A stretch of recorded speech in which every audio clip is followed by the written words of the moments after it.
Well, okay. My connection went down. Sorry about that. Can you see everything? Well, back in. Yep, seems to be good on my end. Okay. So I was just talking about Pookie, and then we're on to Propeller Knight. All right.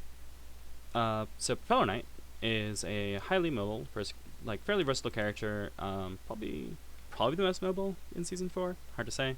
A lot of mobility going around in that season. His ability is kind of I believe fighting games call it tippers, right? Like, or a tipper thing, Yeah, where that's how I've heard it referred to. yeah, yeah. So if he hits you at his maximum range, so if his range is 1 to 3 and he hits at range 3, with a special or ultra, he gets +2 power. So all of his attacks look like they're a little lower power than they really are. Swoop is always power 3. Saber Lunge can be 2 or it can be 4. Headwinds looks like 1 but could really be 3 or 5 because of its effects, and so on. Just depends on where you actually are when he hits you. Propeller Knight's favored ranges are, in my opinion, 2 and 4, which is kind of a curious little thing, but it's based on how his movement works and at what ranges he can threaten with what effects. He has a great set of options at the start of the game. His opening mix-up is quite potent. It's Dive, Headwinds, Cannonball, or even Propeller Pull, and all of them hit for a decent amount of damage. Which that's fairly unique, right? Most fighters don't tend to have that many options on turn Correct. one. It's usually a more limited selection. Yep, the only ones I can think of who have that many options are the dedicated rangers, so characters who are particularly good at long range. Minato, Yaquis, Syrus. Um, I guess Eugenia, but even hers isn't as potent in my opinion. Is that something that factors into your decision making when choosing priority? If you win the coin flip, do you maybe think more about what order you want to go in based on knowing that those fighters have those additional options? I do. It specifically greatly affects my mulligan. So against a character like Propeller Knight, who on turn 1 can catch a cross, then I would definitely prefer to go first because I don't have a perfectly safe defensive option. Against a character whose opening options don't catch cross, then I can just hang on to that, and I know I'll generally be okay. So I don't mind as much in that case. Let's see, what else to say about Propeller Knight? His damage is pretty mediocre, but he gains a ton of mobility once he exceeds. So he's going to lean into running positioning-based mix-ups with his advance retreat 1, then strike effects. Always optimizing his position for whatever range he's at. Watch how he moves when he does this, because it will tend to telegraph what his attack is, since he's consistently going to be trying to optimize it. As a Propeller Knight player, though, it's your job to throw your opponents off in this way. And that's something with him that you want to prioritize, right? Getting that 2 gauge, getting to exceed mode, because the ability to move 1 and then initiate a strike to sort of uh, cater where you are when you initiate at any point in time, that's really valuable. Yes, it's quite useful, especially for a character who needs to win mix-ups to win the game. So he's another fighting game character, not really a card game character. He can't win on raw resource management. He needs to win strikes. Ha, Remy. Another of my favorite This is a characters. mutual favorite, I think. It is, yes. So, Remiliss, the infamous bombshell, is a walking nuclear weapon. But as for how she fights, she is a deadly close range heavyweight. She is incredibly dangerous at range 1. She has an attack called Ground Zero, which is the focal point of this threat. Because Remiliss can EX whatever attack she wants, meaning she always has access, if she has 1 copy of the card, to the EX version of that card. So it is unusually common for her to be able to threaten EX Sweep, EX Ground Zero, EX Grasp, EX Cross. This is a suite of amazing options for range 1 play. Ground Zero in particular hits 8 power when it's EX, meaning it crushes Sweep and Focus. She's terrifying. If you're not already familiar with Remiliss, I could talk in great detail about her, but I'm not going to. Suffice to say, turn 1, if you're up against her, parry Toxic Tendrils. It's an incredibly Very, valuable yeah. transformation. I was teaching somebody this week, Snake actually. Snake doesn't have a whole lot of Remiliss experience, which surprised me. And the first thing that I said literally was, do you know Toxic Tendrils? And do you know to parry it? Mm-hmm. Yeah. And we just kind of went from there, learning the matchup, because it's so key to what she does. And I mean, don't get me wrong, she can absolutely win without it. But if she gets that transform, you're in for a whole nother game. Yeah, she's completely fine without it, but she becomes an order of magnitude more threatening if she has it. Notably, parrying it does not mean you'll stop it entering play. At some point, Remiliss will get this card into play. You pretty much can't stop it. However, if you parry it, you'll slow her down significantly. This is important. The thing about Remiliss that I want to make sure I don't miss is she's actually a very difficult character to play because resource management is a huge deal. She commits a lot of resources when she needs to win a strike, and knowing what cards to spend, when it's okay to give up an option, and when is the right time to commit to winning a strike versus just wild swinging or playing something to mitigate your losses. These are all pretty hard decisions.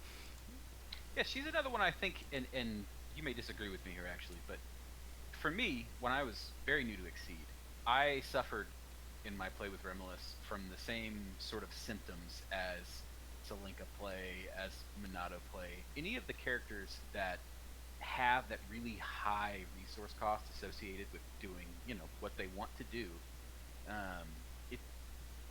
it was difficult, right? It was hard to part with ultras. It was hard to part with all of that, force worth of cards in order to turn that ability on.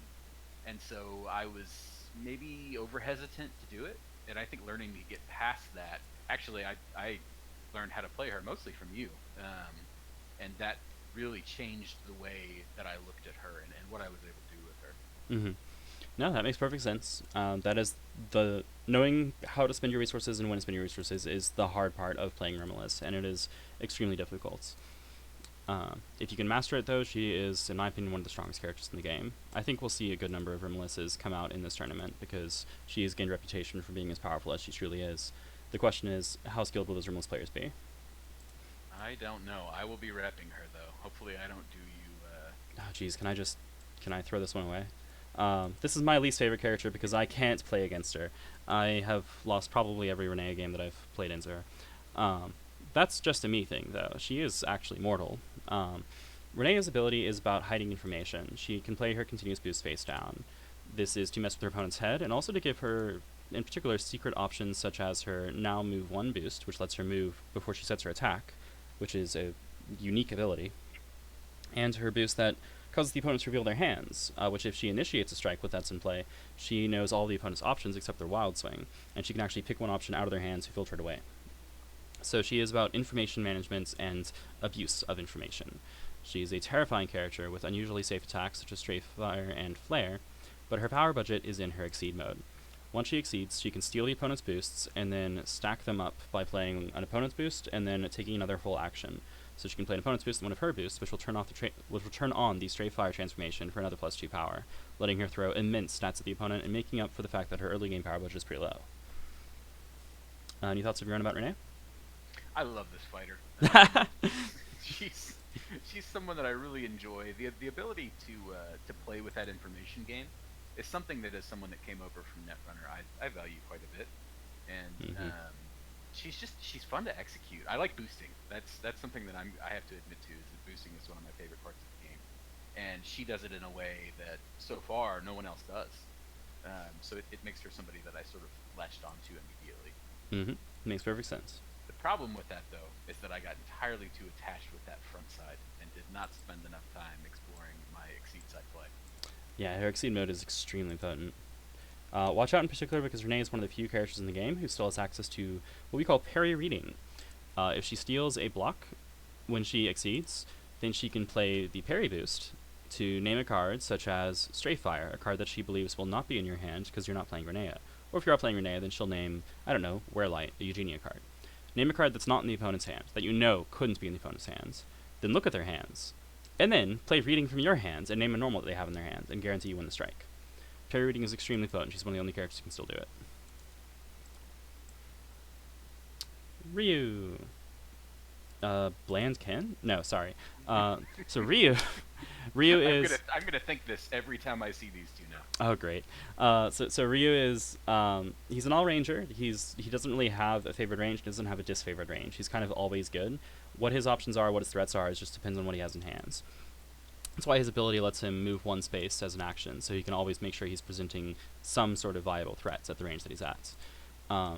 He is essentially a footsies character, so he's about set play. He's about maximizing the value out of his attacks, minimizing the value of his opponent's attacks in any given range. His favorite range is your least favorite range. He also has a variety of good boosts: +1 power, +1 speed, +2 power, +2 speed, albeit it's a 1 force ultra boost. +2 power, +1 armor. Ignore armor, now strike. Ryu tends to put a lot of value into each action, put a lot of value into each attack, and deal a ton of damage. He's kind of good at everything. I don't really think he has any bad matchups, but his strengths aren't overwhelming. He's a pretty honest character. He's got great stats, but that's pretty much what he does. No shenanigans, really. Oh, except for How-To Loop. Except for How-To Loop. Yeah. So his Hadouken has the ability, as do several projectiles, especially in Street Fighter, to recur itself if he hits, so that he can wild swing the Hadouken again and again, as long as he keeps hitting. His is +2 speed, so it's an unusually reliable attack for doing this with, because it's almost always going to hit. 6 speed ranged attack is very, very good. Take the move action, friends. Just take the move action. That's all you need to do. Yeah, I think that's something that's really cool about him, actually, is that we've discussed that newer players, they don't tend to use the move action enough, right? They don't value positioning on the board as much maybe as they should. And it's one of those resource expenditure things, like you were talking about. Yeah, I mean, it's having to spend attacks, right? The things that are in your hand that you can do in order to move one space may not always seem that great, but it wins you matches. Like, positioning is the game, and he's somebody that lets you do that for free. Another thing I'd like to point out before we go any further, actually, you used a term here that we haven't discussed yet. Setplay. A setplay character. Yeah. How would you define that, sort of loosely? Yeah, there's a lot of terms that are kind of fuzzily defined. Setplay, I'm just referring to a character who relies on setup. Setplay characters in Seed are often boost reliant, meaning they have to do a thing before their attacks are any good. Renea is actually a great archetypal setplay character because her attacks are all pretty underwhelming unless she gets one turn to set them up. If she gets a turn to set them up, then they become great. They're very reliable. Without that turn, they're pretty mediocre. Ryu's attacks are fine. They're pretty good, but if he does something to set them up, then they'll tend to become an order of magnitude stronger. So setplay characters include Akuma, Chun-Li, Ryu if you decide to play him that way, Renea, who else over here? Jeanette. Pookie, except Pookie tends to do a setplay and also strike in the same turn because he's Pookie. He sort of cheats. He cheats through his setplay quite literally. But yeah, it refers to fighters who need setup to make their attacks reliable. Awesome, thanks for the clarification. At least that's how I'm using it. Sagat. This guy ran America's Funniest Home Videos, right? No, that's Sagat. Sorry. Anyway, Sagat is, I think, literally a tiger. All his moves say so, and he is the other keep away zoner in the set. So, whereas Chun-Li is the boost keep away zoner, Sagat is the strike keep away zoner, if you like. He leans heavily into resource management. So he is about depriving the opponent of resources, making them spend to come to him, because if they just sit at range, he will dominate and he'll get a ton of free damage. Tiger Shot is very reliable because he can strike face up to give it +1 speed, so it's a speed 5 ranged attack, which also gives him extra gauge and replaces itself by giving him an extra draw. I don't usually see people critical it because the extra gauge generation is really valuable. And then Low Tiger Shot, which is a range 3 to 8 5 guard attack, so he can stand at the opposite edge of the arena and still hit you. If he criticals, it will push. It pushes you back one either way. So if you play a dive or an assault to move in a bit, well, you don't actually get full value out of that movement. For heaven's sake, take move actions. Take move actions. Take move actions. Do what you have to do to not stand across the arena from Sagat, because if he gets one free Tiger Shot against you, one free Low Tiger Shot against you, he will probably get 2 or 3, and that's 15 damage you're just going to eat. Something I walk into over and over and over into this guy, it's something that I'm really having to sort of retrain my brain about, is I'll run right into range 1. And that boost, I forget, what's the name of the boost? Oh, Terrify? Terrify. That thing catches me so many more times than it reasonably should. I mean, that's fine. Eating Terrifying is considerably better than standing at range 4. Like, you'll lose 2 cards at random, but, like, it's actually so expensive for Sagat, it's debatable whether it's worth it. For him. I'm adding that to my notes. Yeah. Like, hang on to your sweeps and your focuses. Don't try to boost war with him. If you boost war with him, he'll just win the boost war, because he has extremely good boosts. His +1 speed boost is quite good, but he also has massive, which is +0 range, +2 armor, +2 guard. Extremely good. And then +4 speed. This is tech bait, but beware, because like most characters with a tech bait boost, he's going to eventually try to reading dive, and you will suffer. If he builds the gauge for Tiger Cannon, then that also is a way to set up low Tiger Shot for basically free, so you might need to save your focus to not get pushed across the board by it. That said, he will almost always choose to Exceed first, because his Exceed is extremely valuable. It not only lets him add a power on top of whatever it was that he was adding speed to in the first place, but it immediately lets him draw cards and retreat. So it gives him kind of a force advantage on an action that he would have wanted to take anyway to back the heck up. It also improves his ability by default. Oh yeah, and Tiger Destruction becomes 8 damage, which stuns the world. Have fun. Yeah, right? I've said the word terrifying many times so far. He's someone that I have a lot of trouble with. He's a matchup that I struggle into, and I've been secluded in training with Snake and letting him beat me up with Sagat so that I can try to figure out how to play against this guy. Gotcha. Well, quick rule of thumb, stand at range 2. Alright. Seijun. She's been coming up a lot in conversation recently. She's super fun. Seijun is relatively straightforward. She's a big tanky boss character from 7th Cross. Her shtick is that she has more cards than you. Always. And she always will. Deal with it. Seijun starts with 2 extra cards. That's before Mulligan. So it lets her mull deeply for very good openings. She doesn't have very good openings, so this is good. She relies on Dive or Inari Guidance, which is basically Dive, as her only opening options. But what she really wants to do is mulligan for transformations and get those transformations into play ASAP. Inari Guidance and Ink Spike have extremely good transformations. The one in Ink Spike combos with the one of Foxfire to give her potentially +4 power on EX attacks in the late game. And the one on Yoke Vanishing, known as Meddlesome, gives her something kind of like Joffrey's boost canceling effect, except it's only for normals. This allows her to negate the benefits of parry or reading when she has a huge hand size, because normally, if your opponent has 9 cards in hand, reading's probably going to hit. But if she has this transformation in play, she can discard a copy of reading whenever you try to reading her and just say, no, I'm good.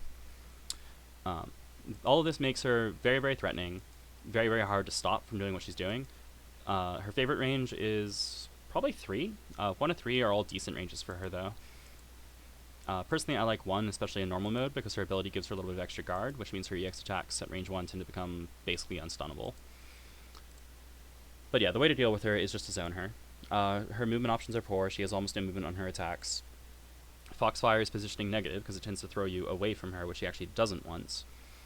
And chasing you means taking turns spending cards, and she really doesn't want to do that. There is footage in the YouTube archives of me playing this fighter into you during the, I forget what we called it. It was a gauntlet. We basically played everyone in season 2 into each other. Yep, gauntlet was fun.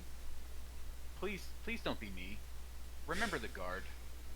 I played an entire match into D with this fighter, forgetting that her frontside ability gives you. And that sounds really silly. Like, right? Why would you do that? But it's important, and the way that her attack shapes is, tied directly to that. Don't be me.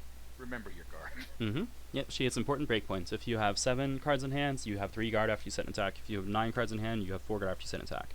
These make you safe against Grasp or Assault, respectively. These are important numbers to consider.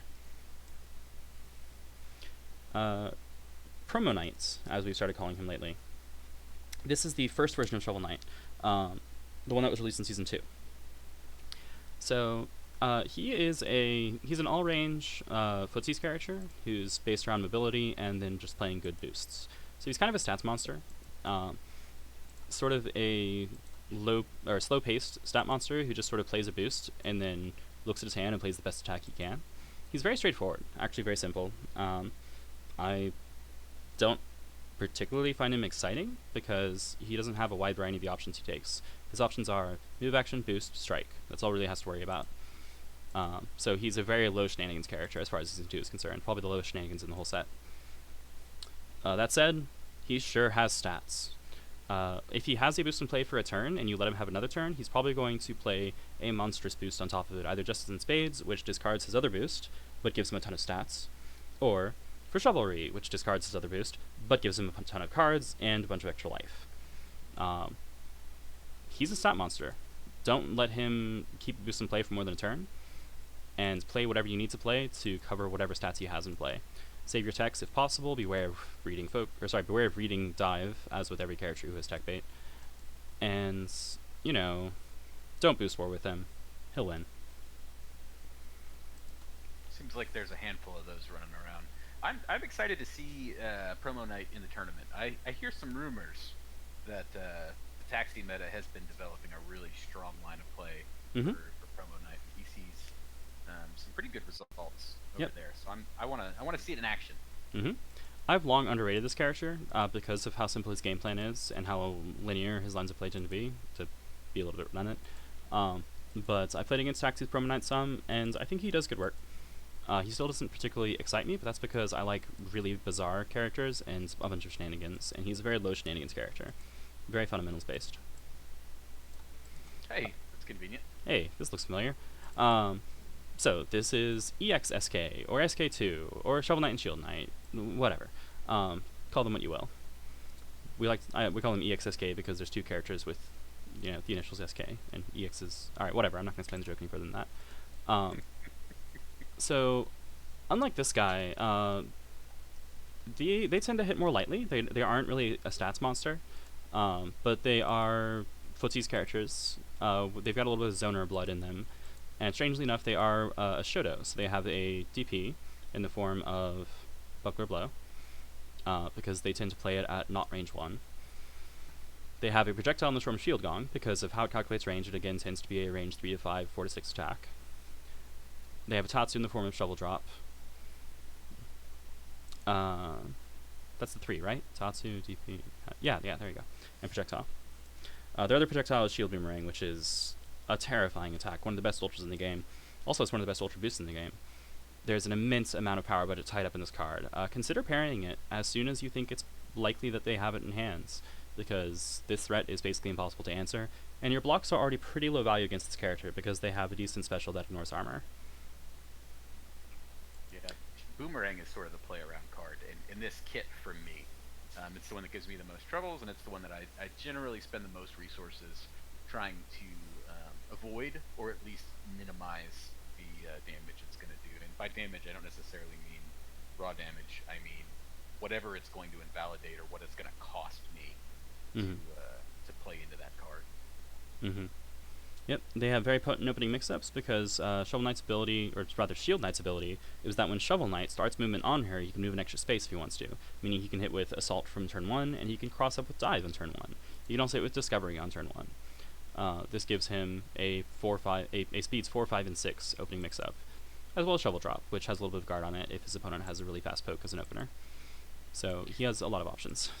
That's something that we touched on very briefly, but I think it's important to note, out of everyone that we've got on the table right now, Shovel Knight and Shield Knight, so far, are the only tag team fighter that we've pulled out of the bag.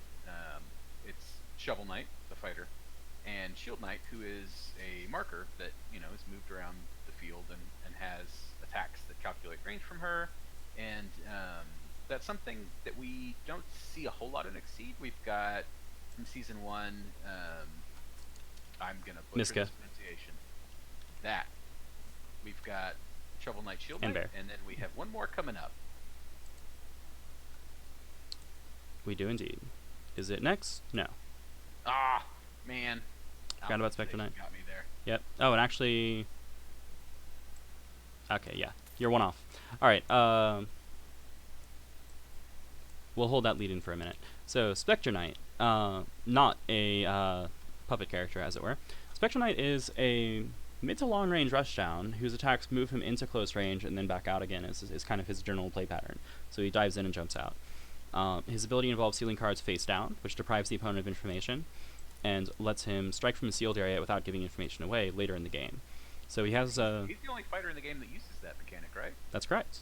Everyone else seals face up. Even Slinka, who puts her boosts into play, her cards into play face down as boosts, when they're sealed, they become face up, because that is the default unless otherwise specified. So, Specter Knight, he plays a bit of a card game alongside Exceed.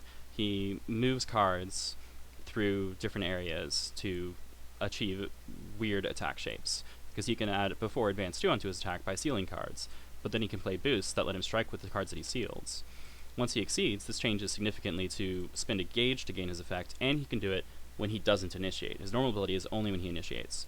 So he kind of turns into a stat monster or confirm monster, confirm referring to how easy it is to hit the opponent with your attack, once he exceeds. However, it's very expensive to get there, so it kind of leaves him with two major lines of play, which is either you exceed or you don't.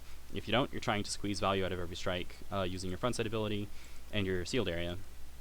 And if you do, then you're building a lot of gauge, and then you need to have 1 gauge extra so that once you exceed, you can spend it to use your ability, confirm your hit, and then just lands an unstoppable chain of attacks. He's a cool dude. Oh, also, he has top tier card backs. Indeed he does. I gotta find this card backs. He makes, we touched briefly on the information game when we were discussing Renea. He sort of puts it on its head as well, because normally when a fighter is expending resources, like some of the ones we've mentioned, Selinka, Monado, Remiliss, they're putting those cards into an area of the game that you have access to. It's open knowledge to you. But since he seals face down, when you are trying to calculate, odds of a given card being available to him, it really throws a wrench in that, and you have to think more so than with most that he might have anything available to him at any given time. And I for me, that's one of the things about him that's really neat. Yes, you're never safe, and he's very spooky, as well he should be. And okay. Just look at that card back. I know, right? Alright, here we go. Sydney and Serena. Hey, there's our puppet character. So Serena sits in the middle of the board because Serena is a potted plant. Nothing special. Sydney is a normal dude and your actual fighter. Your normals, Sydney calculates his range. Specials and ultras, Serena performs. So, 2 characters in one. Where the split is kind of split, or the kit is kind of split in the middle. They're an interesting character. So they're essentially a keep away zoner, where Sydney's doing the melee fighting and Serena's handling the ranged attacks. What ranges they favor depends significantly on the shape of their hand, what cards they're trying to threaten, what the opponent has left. They're weird. To put it bluntly, they're wonky and they're very unusual in what shape they can threaten and win. One thing that is universal across all games of Sydney and Serena that I've seen is that they have a very potent exceed mode and extremely good ultras. So their exceed mode is that Serena devours Sydney, gains some life, and takes over. You want to jump right? Card art, though. You gotta do it yourself. I know, right? And Verdant Slaughter is one of the strongest ultras in the game. It always pulls 1, and then it pulls 1 additional for every card in your gauge after you pay the cost, of course.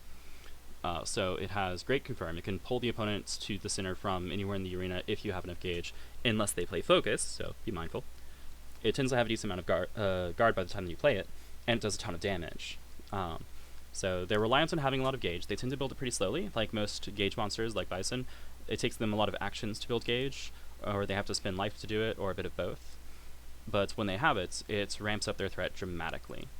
They also have some extremely safe specials.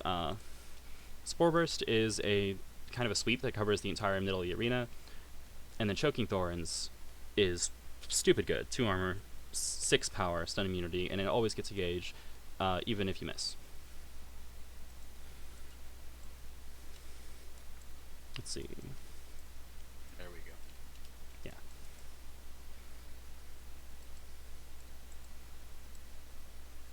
Ah, Syrus. This lad's exciting. Man. Yeah, new Voco. Alright, sorry, Battlecon reference. Syrus is a bard and a necromancer, who is the keep away zoner of Season 2, if ever there was one. Granted, he doesn't actually want range 8. Can I stop you there? Uh-huh. Syrus is a necromancer? Well, basically. I mean, he calls on the spirits of the dead. News to me. Alright, I love it. Oh, yeah, that's what he's doing. I mean, if we look at Symphony of the Deep's art. I thought that was all like water elemental things. This is really exciting. Pretty sure they're undead. I mean, I could be wrong. Someone could come on and correct me. Well, anyway. That's my headcanon from this day forward. That's what it is. I mean, he's using the powers of the fallen sorcerer kings, right? From the kingdom that was destroyed and sunk beneath the waves. So, anyway, 7th Cross lore, hype. So, Syrus has a sub-theme of card recursion, but primarily he is just a very, very mobile, kind of acrobatic, ranged dude. His favorite range is probably 3, and his absolutely least favorite range in the world is 1. He is he does not want to be in anybody's face, and he does not want anybody in his face ever. So he has a lot of tools and tricks to let him get extra movements, squeeze out extra actions. Actually, taking a bunch of actions is kind of Syrus's thing. It's what I like about him is that he does a lot of things. But he needs every scrap of them so that he can get out of melee, get to range where his attacks are safe, and then throw safe payouts at you from range 4 to 6. I guess realistically... You push a lot of buttons when you're piloting Syrus. It's a lot of fun. This is true. I guess realistically his favorite range is like 4 to 6, but, well, realistically he doesn't get to be there very often. It's very difficult to maintain that range. It's true. Notably, he has one of the so-called unbeatable opener combos, if you draw the right hands, which I think is pretty funny, although it's not super high value, depending. I won't go into that, but suffice to say, gather your transformations, transform everything, exceed for value. If you're fighting against Syrus, easy enough, stick to his face. Stick to his face at all costs. Be particularly wary, by the way, if he has Arya... if he has Albatross transforms and focus in his gauge, he can play reading whenever he wants. Fun fact about Syrus that you're going to be embarrassed. So Syrus is, when I first started playing Exceed and we got the big Season 2 Kickstarter box, immediately we divvied them up between me and my brother. Cyrus went in my pile. Just, it wasn't a question. So I've been playing him, that long. Poorly, but I've been playing him. I didn't realize until yesterday or the day before, playing games with Snake in training, the guy getting eaten by the shark in Title World is Minato. That is correct. So happy. Yep. The Jump the Shark art kind of chains into Title World, and it's fantastic. It's great. Minato's also blowing up in Galdred's art for Explosive Cocktail, I believe it is. No? Withering Toxin, excuse me. It's great. Poor Minato. It's okay. He deserves it. He does. Alright. Taisei. Taisei's hype. Cool. Yep. Taisei starts the game by cutting himself in half. He gets 15 life at the beginning. He is, despite this, he doesn't play safely, he doesn't play cautiously, at least not most of the time that I've seen him. He's an extremely aggressive rushdown character who spends life to gain extra power to hit extremely hard so that he can stun the world. He's a bit like Akuma in that regard. He's just going to hit you so hard he doesn't care what your attack is, you're not hitting him back. He likes to open by getting a transformation out of his deck, ideally Dust to Dust, using his Chaos Scissors Ultra Boost. So if you get the chance, turn 1 parry Chaos Scissors, it's just always good. And if you're Taisei, just mulligan for Chaos Scissors and then boost it, and transform Dust to Dust if you can. It is a fantastic opener that ramps your threat and makes you tankier for the rest of the game. He has Bloodthirst, one of the best specials in the game, up there with Ground Zero for how insanely powerful it is, which has another amazing boost for confirming hits. Taisei has all-around good cards, all-around great stats. He has pretty low printed power on his fast attacks, so he leans into normals and his ability to generate power. He also has an Ultra, which if he can afford it says, you can't die. Whew. Oh, yeah. To top it off, if you would kill him and he can afford to exceed, instead he exceeds. So he gets 10 more life and a bit more time to try to ride out the last of his life and kill you first. He's another, we've talked about it quite a bit at this point actually, these characters that have a resource expenditure. In his case it's life. In some it's been maybe sealing cards or spending force or whatever the case might be. For some reason, like new players, you latch on to life, especially if you're down at 15, spending another 1 to 2 life each time you want to turn a button. That can be a little daunting. It's scary, but on him it's sort of misleading. Like you're spending that life, but you're probably buying armor, you're probably buying power, you're probably buying something that's also bringing you closer to winning, and that's something that's really important in this game to latch on to the idea that life is a resource. It doesn't matter if you win by 20 life. It doesn't matter if you win by 2 life. It's just there to get you to your win con, right? And I think he's probably the best example in the game currently of life as a resource. Spend it to win the game. Oh yeah, I mean he and Akuma both do it. Akuma has a boost that lets him spend life to draw cards. Taisei spends life for raw power. He gets good value out of it. Yeah, don't be afraid to spend life if you're playing Taisei. As for his favorite range, it's pretty hard to say. It depends on what his hand shape is. He's good at all ranges. His favorite range is probably 3. but he's decent at range 1 as well. He just has a ton of threat at all ranges. Your goal, ideally, is to rush him down so that he dies before he has the ability to exceed. This almost never happens, so be ready to deal with a real monster here. Oh, speaking of, Tinker Knight. So this is another character who starts at half-life. Funny how they're actually right next to each other. Tinker Knight starts at 15, and much like Taisei, when he would die, he'll exceed, and then Tinker actually scales. So for every card in his gauge, he gets 4 life to a maximum of 20. So if you kill him before he gets any gauge, he's just dead. Whoops. Oh well. Poor guy. Otherwise, he turns into this thing. The Tinker Tank, which is a glorious 3-space-wide monstrosity with a lot of text that just describes the rules for how it enters play, and then the very short character ability of, when resolving one of your specials or ultras, add the effects of its boost to it. So Tinker Knight turns into a stat monster once he flips. That said, his cards are good enough that he doesn't always even have to flip. If you can win the game on the 15 life you have, do it, because you have amazing boosts.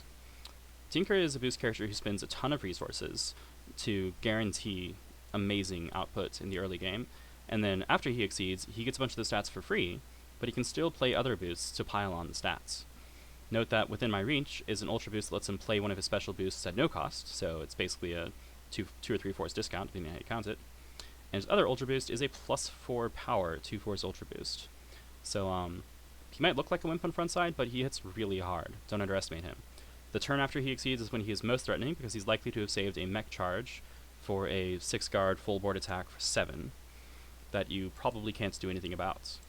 The one saving grace there is he doesn't have anything that ignores armor, at least not as far as I recall. So you can block and hopefully survive. His favorite range is probably 3. Sorry, go on. He's another one that, because of the expansion of his character card on Exceed, that's the only time it occurs in the roster so far. So he is.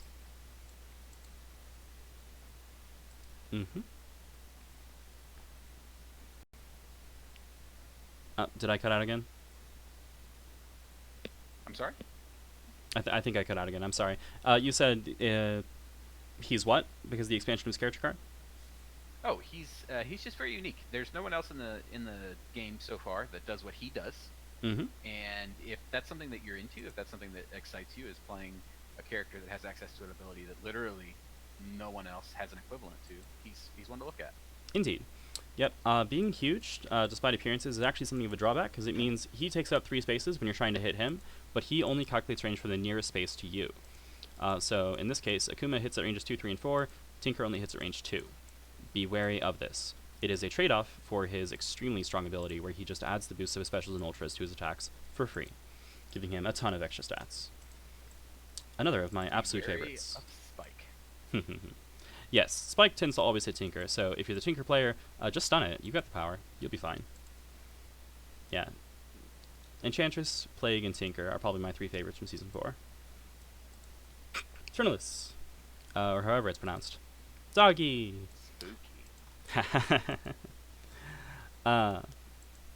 Quoting the Tournelouse main. So, there are a few people in the community that are going to get that, and that's a hat tip right there. It is indeed. Alright, so Tourney is the character who has transformations on all of his cards. He is the Season 2 transformation character, where he wants to transform literally everything, even normals, because his character ability says that your normals have a transformation on them. It reads, your specials and ultras have +1 power. So, anytime he hits with an attack, if he doesn't have a copy of it transformed, he'll probably transform it. This means that as the game goes on, he gets stronger with every hit he lands. He can also He can also transform cards from hand directly by discarding one copy and playing the other. We refer to that as the EX transform action, even though that's not officially what it's called, but it's what people generally refer to it as. His strongest transformation is probably the one on Grim Thunder Calling, so watch out for this card. Parry it if you can, avoid it if you can, because it gives his normals extra range at the cost of force. Extra range is very potent because, of course, it correlates with speed, so it means he can become above curve with a bunch of options and avoid you safely nonetheless. Oh, also, don't get hit by Nether Storm. It'll kill you.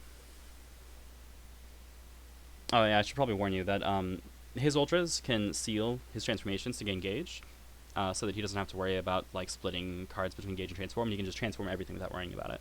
So this is a 5 gauge card, but if he has 5 transformations, he can afford it. Don't look at his actual gauge to determine whether or not he can use his ultras. Yeah, I think that's a fairly common mistake, actually, for people that are new into him. Yep. Yeah, very good ramp character. Favorite range is 3. A lot of fun to play this guy. Oh yeah, I agree. Treasure Knight. Alright, big tanky dude from Season 4. Probably the tankiest dude. Maybe the tankiest dude in the game. Competes with Propeller Knight, though. Treasure Knight's ability is that he can generate a force for free when he's spinning force during strikes. That's once per instance, by the way, not once per strike. So that whenever is such a deceptively strong ability. Yes, it means your blocks always have at least 4 armor. It means that a bunch of your effects let you spend at least 1 force for free. It just means you're getting good economic value, and also that anchor launch never costs you anything, which is fantastic considering how good the stats in this card are. Treasure Knights tends to prefer to stand at range, where you can threaten attacks like Treasure Coin and Anchor Launch, or use Aquamine to punish opponents who decide to jump in. He also has Maelstrom Chest, Angular Call, Dive Charge. Okay, wow, he really prefers to stand at range.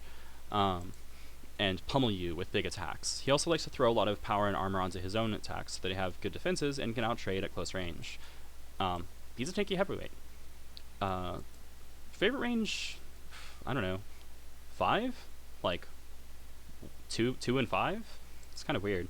He tends to like to stand in melee where Spike can't hit him because he doesn't have anything that's really getting Spike except for Angler Call. Apart from that, he just throws armor onto everything and trusts that he can tank through attacks and eventually hit you with something huge. At least that's my opinion. That's how I play him. Once he exceeds, and you should exceed as soon as you can with Treasure Knight in my opinion, your ability applies to everything. So you can basically become Ryu, where you just spend 1 force with your character ability to move 1 space and draw a card, so you don't spend anything. Or you can change cards with extra force. Or you can play your boosts without actually spending any cards. Like, you just get a ton of value all the time in everything. So exceed as soon as you can. Anything else about Treasure Knight? I don't know if there's anything else to say about him, really. I mean, he is exactly as you say. He's sort of... Yeah. I think tank, now that he's out, when I think of tanky fighters, he's the one that I think first comes to mind. Yeah, he has some interesting tech, but I'm not going to go into strategic detail. Just keep an eye out for redistribute. Alright, let's see.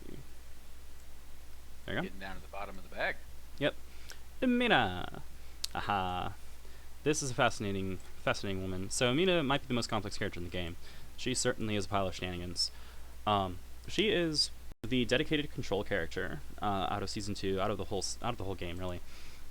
She's about determining what your opponent's options are, shutting them down, making it so that the opponent's threats just can't do anything, diffusing them with things like attacks at range 1 don't hit you, or in the strike immediately, no matter what the opponent's attack is, at speed 6, or steal the opponent's attacks and then use the transformation to make them invalid so the opponent can't strike with extra copies. She has a ton of ways to diffuse enemy threats, but the thing with Umina is, using all of these options effectively requires intimate knowledge of the matchup and your opponents. So she is probably the hardest character in the game to play effectively, at least at a high level. There's a lot that she can do. Yeah. In my opinion, least favorite range is 2, but she, in general, isn't very good at 1 to 2. She likes being at range 4 to 5. It's where she has the most control over the matchup. And then she can always throw stun immunity onto things and then throw a bunch of power boosts onto things so that she can still be threatening in close ranges. She's very dangerous, but she's very difficult to play. Oh, right, and when she exceeds, she gains the ability to fuse attacks together like Yaquis or Plague Knight. It's just a more limited control over what she can fuse. Vega! Alright, let's see. Do I have room? I think I better move these up.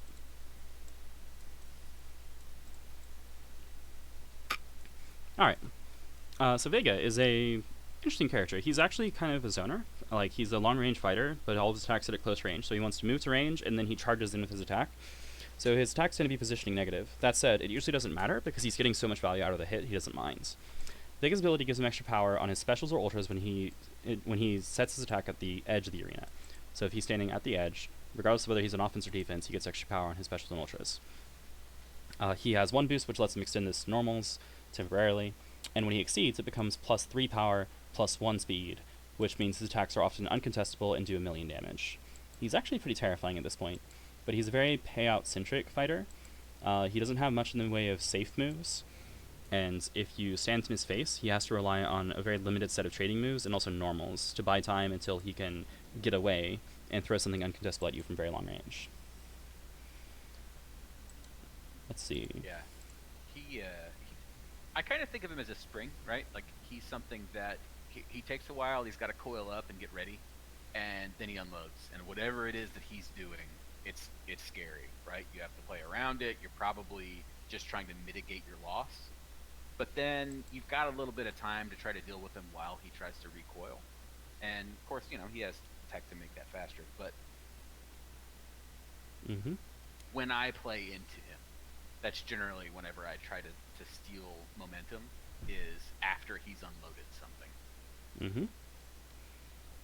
Favorite range is like 4 to 5. Like I said, very long ranger. Doesn't like close range very much. But he does have Pounce, which is basically a range 1 to 4 sweep. Pretty safe. Hoo boy. Wait, there's someone after... Oh, right. The Geef. Yep. Geef. Zangief. This guy is kind of a monster. He is a stat monster if ever there was one. His favorite range is 1. His favorite range is very intensely 1. And it's more his favorite range than most people's favorite ranges are their favorite ranges. He has an attack with stun immunity, an attack that ignores armor and guard at speed 5 and does a bunch of damage. He has a guarding move that moves him in, a very guarding move that moves him in, which he doesn't even have to critical, but if he does, then it dodges ranged attacks. Very strong defensive moves. That's the stun immunity one that I mentioned. A boost for stun immunity, a high value advance 1 and draw 3 cards boost. This guy's a stat monster. The thing that irritates him is people with efficient, limited movement. So, like, short bursts of movement that happen very frequently. Lucia, Ryu, Syrus. Anyone who wants to trade in melee is going to have a hard time with Zangief because he can outstat just about anybody. You need to be keeping him at arm's length when possible, and try to outvalue him by punishing him hard whenever he tries to get in. Any thoughts on the bear? As a polar main, matchups into him are always they're very tense. Big chunks of life going in either direction, and he's somebody that I struggled into, perhaps because I got too used to my polar trading paradigm, where I thought, you know, stand toe to toe, we can do this. He challenges that thought. Yes. You can stand toe to toe with anyone except probably Zangief. And then if he exceeds, perish the thought. You can no longer contest him. Run away. Yep. Because his succeed mode is that enter kite mode. Yes. Yep. His succeed mode is that at range 1 he gets plus 3 power and plus 1 speed. Which means, for example, he has a stun immune, speed 3, 9 power attack with before close 2. It costs him a gauge to use it, but who cares? He'll get it back. And he'll also probably kill you. So, he's a beast. Zsolt. Alright. Well, this is a conversation. Final fighter in the bag. Zsolt has quite a reputation because his exceed side is a rules mess. That said, his front side's very simple. Hit move up to 1 on your normals, so he gets a little bit of extra positioning control. Very, very useful. He is... What is he? He's a mixture between a zoner and a rushdown. It's a bit interesting. He's a very setup-intensive fighter. He's kind of the whole dream paradigm of Season 2 encapsulated in one character, because his goal is to exceed with 3 transformations. If he can do that, he's in good shape to win. So, Zsolt has various ranged options. Blaze of Fervor, Gunblaze, not that one, Whip Crack, and then at 1 of 3 he has Fatal Eye. So he has a bunch of good mid-range options. His favorite range is probably 3, but he's decent at 1 and 2 and 4. And his goal is to collect these 3 transformations, then exceed and use his exceed mode to advantage chain you into Oblivion, because he's going to start hitting you with multiple attacks every single turn, because that's what his exceed mode does. If you've never seen the Hunter in action, I should probably do it justice. This basically gives you an after effect on your attack that resolves after your other after effects, which lets you play a card from your hand that's an attack, where you perform the attack as if you played it. So, you know, you do your before effects, you check your range, if you hit, you do your hit effects, but the power is capped at 1, so it only does 1 damage no matter what. Then you do your after effects. You can do this up to twice per turn by spending a force. This lets him play attacks with movement to adjust his position, play Spike so that he stuns his opponents, even though it's only 1 damage, it'll still ignore armor and guard, and do other crazy shenanigans. And at the end of the strike, all the attacks that hit will go to his gauge, so he actually builds resources at the same time by doing this. It's usually resource neutral because he has to play a force to play them, but even so, that's cards in gauge, which he can use as force later after rebuilding his hands. He also has one of the best comeback boosts in the game. Seeing red. If he's at 4 or 5 life, this card lets him turn around any life deficits to come back and win the game. He is frightening. The way to deal with Zolts is outtrade him in the early game, make him suffer to get his transformations into play, or deprive them, especially cross-up, as long as possible.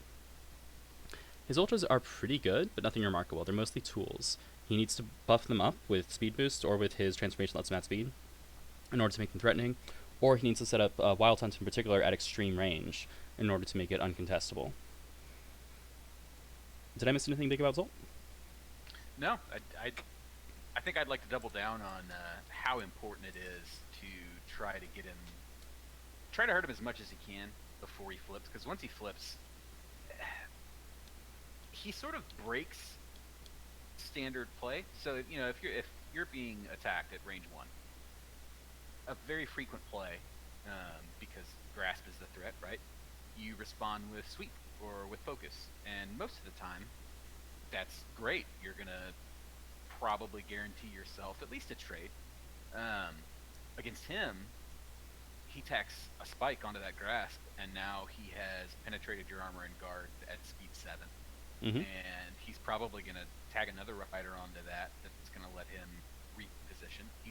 He's got some crazy tools in his kit, and once he gets there, it's a very uphill game. So trying to whittle that life down so that you don't have to play into Exceed mode Zsolt for very long to close the game out is super important. All right. Well, that's the cast. That is a lot of playable characters. Yeah. I wish everyone the best of luck in Matchup Madness, and I guess you'll be participating as well, so good luck to you. Yeah, thank you.